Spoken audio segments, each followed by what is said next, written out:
Movie start होते ही हमें दिखाया जाता है कि जिक्सो का पोस्टमार्टम चल रहा होता है, क्योंकि थर्ड पार्ट में जिक्सो मारा गया था। डॉक्टर जिक्सो के डिफरेंट बॉडी पार्ट्स को निकालते हैं और जिक्सो के स्टमक से उन लोगों को एक टेप मिलती है और ये वही टेप होती है जिस पर पार्ट 3 में जिक्सो ने वैक्स डाली थी ताकि वो इसे आसानी से निगल सके। ये इन्फॉर्मेशन पुलिस को दी जाती है और तब वहाँ पर डिटेक्टिव हॉफमैन आता है और वो टेप असल में उसी के लिए ही थी। हॉफमैन ये सोचने पर मजबूर हो जाता है कि जिक्सो की डेड बॉडी उसके सामने पड़ी हुई है, लेकिन फिर भी मरते मरते उसने उसके लिए एक मैसेज छोड़ा है। उस टेप में जिक्सो ने हॉफमैन के लिए मैसेज छोड़ा होता है कि वो भी अब जिक्सो की गेम का एक पार्ट है। इसके बाद हम दो आदमियों को देखते हैं जो कि जिक्सो के ट्रैप में फंसे हुए थे। उनमें से एक के होंठों पर स्टिचेस लगे हुए थे और दूसरे की आंखों पर स्टिचेस लगे हुए थे और ऐसा इसलिए किया गया था ताकि वो दोनों एक दूसरे से कोई भी बातचीत ना कर पाए। उन दोनों के गले पर चेन्स लगी हुई थी जो बीच में रखी गई मशीन से कनेक्टेड थी। वो मशीन चेन्स को रोल करते हुए अपनी तरफ खींच रही थी। इससे पहले कि वो दोनों उस मशीन में क्रश होकर मर जाएं, उन्हें उस ट्रैप से आजाद होना था और उन दोनों के ट्रैप की कीज एक दूसरे के पीछे लगी हुई थी, यानी नेक के पीछे। अब जिस आदमी के होंठों पर स्टिचेस थे वो तो अपनी चाबी देख लेता है, लेकिन वो नहीं देख पाता जिसकी आंखों पर लगी हुई थी, यानी मतलब साफ था कि उन दोनों में से सिर्फ एक की ही जान बचती। अब उस एक आदमी को तो अपनी जान बचानी ही थी, तो वो अपनी चाबी लेने के लिए आगे बढ़ता है, लेकिन चाबी लेना कोई इतना आसान टास्क नहीं था, तो वो दूसरे आदमी को मारकर अपनी चाबी ले लेता है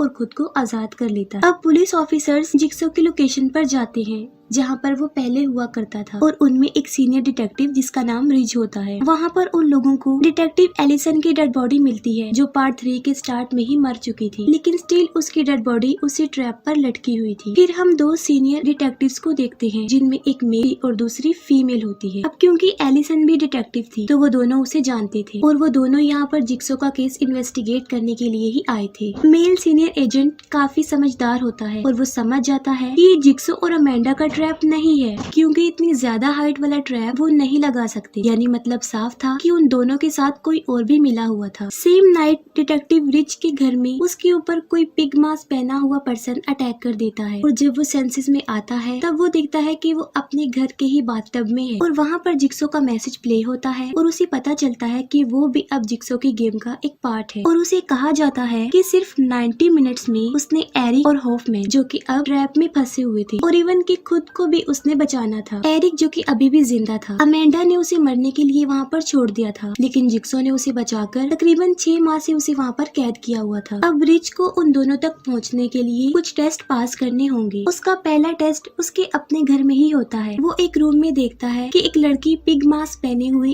एक चेयर पर बैठी हुई है। उस लड़की के हाथ में एक टेप रिकॉर्डर भी होता है और वॉल पर लिखा हुआ था सी व्हाट आई सी, यानी वो देखो जो मैं देख रहा हूँ। जैसे ही रिच उस लेडी के पास जाता है जिक्सो का मैसेज प्ले होता है कि बेशक उस लड़की को हेल्प की जरूरत है, लेकिन उस लड़की की हेल्प करना रिच का काम नहीं है और रिच के लिए बेहतर होगा कि वो उसे ऐसे ही ट्रैप्ड करके वहाँ से चला जाए। और इसकी वजह ये भी थी क्योंकि उस लड़की ने अपनी पर्सनल लाइफ में काफी क्राइम्स भी किए हुए थे। अब जिक्सो तो उसे पहले ही हिंट दे चुका था कि वो देखो जो मैं देखता हूँ। यहाँ पर हमें रिच की नेचर के बारे में पता चलता है कि वो लोगों को सेव करने में काफी ऑब्सेशन था और इस ऑब्सेशन में चाहे उसे नुकसान ही क्यों ना उठाना पड़े। और वो उस लड़की के पास आता है और जैसे ही वो उसका मास्क हटाता है तो वो डिवाइस एक्टिवेट हो जाती है और देखते देखते उस लड़की की स्कल बाहर आने लगती है। तब रिच किसी न किसी तरह उसकी जान बचा लेता है, लेकिन बदले में वो लड़की रिच पर अटैक कर देती है क्योंकि उसके पास जो टेप रिकॉर्डर था उसमें जिक्सो ने उसके लिए मैसेज दिया हुआ था कि रिच उसे पकड़ने आ रहा है और कैद से बचने के लिए उसे रिच को मारना होगा। लेकिन अपनी जान बचाने के लिए रिच उसे मार डालता है और अपने अगले टेस्ट की तरफ बढ़ता है। दूसरी तरफ पुलिस ऑफिसर्स रिच के घर में पहुंच जाते हैं और वहाँ पर उन लोगों को काफी सारे एविडेंस जैसे विक्टिम्स की पिक्चर्स, उनसे रेलिवेंट फाइल्स मिलती हैं और ये काम किसी और का नहीं बल्कि जिक्सो का था रिच को फंसाने के लिए। और वहीं पर उन लोगों को उस लड़की की डेड बॉडी भी मिल जाती है जिसकी थोड़ी देर पहले डेथ हुई थी और वो लोग समझते हैं कि रिच भी जिक्सो के गेम का पार्ट। वहीं पर उन लोगों को जिक्सो की एक्स वाइफ भी मिलती है और ये लोग उससे इंक्वायरी करने लगते हैं। इंस्ट्रक्शंस को फॉलो करते हुए रिच एक होटल में पहुंचता है जहां पर रिच को जिक्सो के टेप रिकॉर्डर से पता चलता है कि उस होटल का मैनेजर एक अच्छा इंसान नहीं है, बल्कि उसने अपनी लाइफ में काफी क्राइम्स किए क्योंकि उसने बहुत से लोगों को सेक्सुअली अब्यूज भी किया। और वहीं पर होटल के मैनेजर के क्राइम्स की पिक्चर्स और वीडियोस भी देखने को मिलती हैं, जिसे देखकर रिच को गुस्सा आ जाता है और वो मैनेजर को ट्रैप में फंसा देता है। और वहाँ पर उस मैनेजर को एक टास्क दिया जाता है कि उसने लिमिटेड टाइम में अपनी दोनों आंखों को फोड़ना होगा, लेकिन लिमिटेड टाइम के मुताबिक वो सिर्फ एक ही आंख को फोड़ पाता है, जिसका रिजल्ट ये निकलता है कि टाइम अप होने की वजह से वो ट्रैप एक्टिवेट हो जाता है और उसके हाथ और पाँव उसकी बॉडी से अलग हो जाते हैं और वो भी मर जाता है। जिक्सो की वाइफ बताती है कि जिक्सो एक सिविल इंजीनियर था और एक बहुत बड़ी कंपनी के साथ उसकी पार्टनरशिप भी थी। वो बताती है कि वो भी एक क्लिनिक में जॉब करती थी और एक दिन वो जिक्सो के साथ होती है और अपना क्लिनिक बंद करके जा रही थी और तभी उस क्लिनिक में एक चोर आ जाता है। चोरी कर लेने के बाद जब वो वहाँ से जाने लगता है तब वो डोर जिक्सो की वाइफ के पेट पर मार देता है, जिससे उसका मिसकैरेज हो जाता है और तभी से जिक्सो चेंज हो जाता है और उनकी डिवोर्स हो जाती है। और तभी से जिक्सो लोगों को अपने ट्रैप में फंसाता है और अपने विक्टिम्स के ऊपर गेम खेल। उस होटल को चेक करने पर डिटेक्टिव्स को पता चलता है कि वो एक आदमी आर्ट ब्लैंक के नाम पर रजिस्टर है और ये कोई और नहीं बल्कि जिक्सो का बिजनेस पार्टनर था। और यहाँ पर हैरत की बात ये होती है कि वो भी पिछले कुछ दिनों से गायब था। अब रिच अपने तीसरे टेस्ट को पास करने के लिए एक स्कूल में जाता है जहाँ पर वो पहले भी गया था। वो केस एक छोटी बच्ची का था जहाँ पर उसका फादर उसे अब्यूज करता था, लेकिन रिच इस बात को प्रूव नहीं कर पाया था। वो इस वजह से क्योंकि उस बच्ची ने अपने फादर के प्रेशर में आकर झूठा बयान दे दिया था। रिच उस बच्चे के पेरेंट्स को देखता है जो दोनों एक दूसरे से स्पाइक्स के जरिए कनेक्टेड थे और इन दोनों में से कोई एक ही बच पाएगा। और यहाँ पर भी जिक्सो रिच को वही बात समझाने की कोशिश करता है, सी व्हाट आई सी, यानी कि उन लोगों को उसी हाल में छोड़कर आगे बढ़ जाओ। लेकिन इस बात पर अमल किए बगैर रिच उस बच्चे की मदर की जान बचा लेता है। वो सीनियर डिटेक्टिव स्कूल में भी पूछताछ करने के लिए आते हैं और स्कूल के एक रूम में वो बिली यानी जिक्सो के पपेट को देखते हैं और करीब आकर चेक करने पर उस पपेट में ब्लास्ट हो जाता है, जिससे वो फीमेल डिटेक्टिव जख्मी हो जाती है। पूछताछ पर जिक्सो की वाइफ बताती है कि स्ट्रेस होने की वजह से जिक्सो ने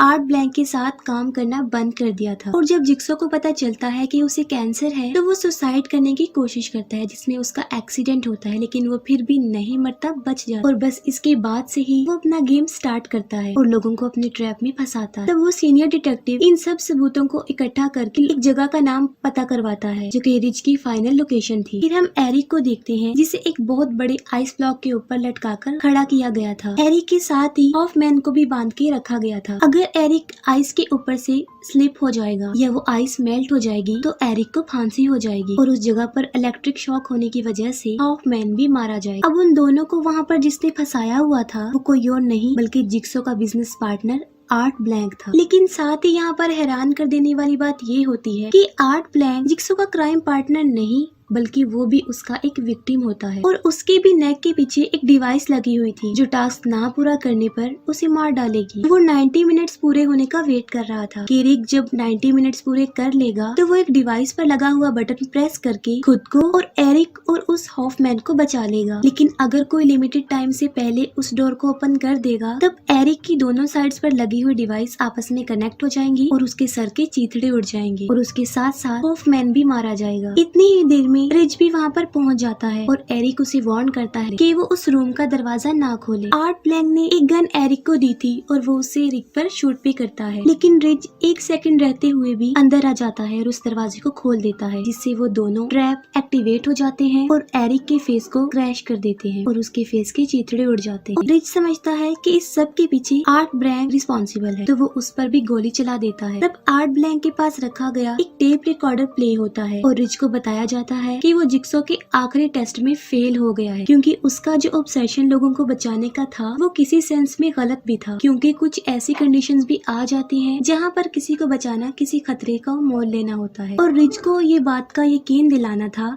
कि वो सबकी मदद के लिए नहीं बना और इसीलिए जिक्सो ने उसके लिए ये सारी गेम प्लान की थी और उसको टास्क देकर जिक्सो उसे ये समझाना चाहते थे। लेकिन रिच ने इस गेम से कुछ भी नहीं सीखा, उल्टा वो इस गेम में फेल हो गया क्योंकि अगर वो वेट कर लेता तो वो खुद भी और उसके साथ साथ एरिक और हॉफमैन भी बच जाते। अब यहाँ पर कहानी में एक नया ट्विस्ट आ जाता है जो कि काफी हैरान करने वाला, और वो ये था कि हॉफमैन अभी भी जिंदा था, यानी जिक्सो का अमेंडा के बाद हॉफमैन ही साथी। हॉफमैन रिच को उसी हालत में मरने के लिए वहाँ पर छोड़कर चला जाता है। लास्ट सीन में हम वही सीन देखते हैं जो हमें मूवी के स्टार्ट में दिखाया जाता है, जहाँ पर जिक्सो का पोस्टमार्टम चल रहा था, यानी ये सब कुछ जिक्सो के पोस्टमार्टम से पहले ही तय हो गया था। और जो टेप रिकॉर्डर जिक्सो के अंदर से मिली थी वो मैसेज डिटेक्टिव हॉफमैन के लिए इसी वजह से था कि डिटेक्टिव जिक्सो के काम को जारी रखेगा, यानी जिक्सो के मरने के बाद भी उसका ये प्रोसेस बंद नहीं होना चाहिए। और ये मूवी यहीं पर एंड हो जाती है।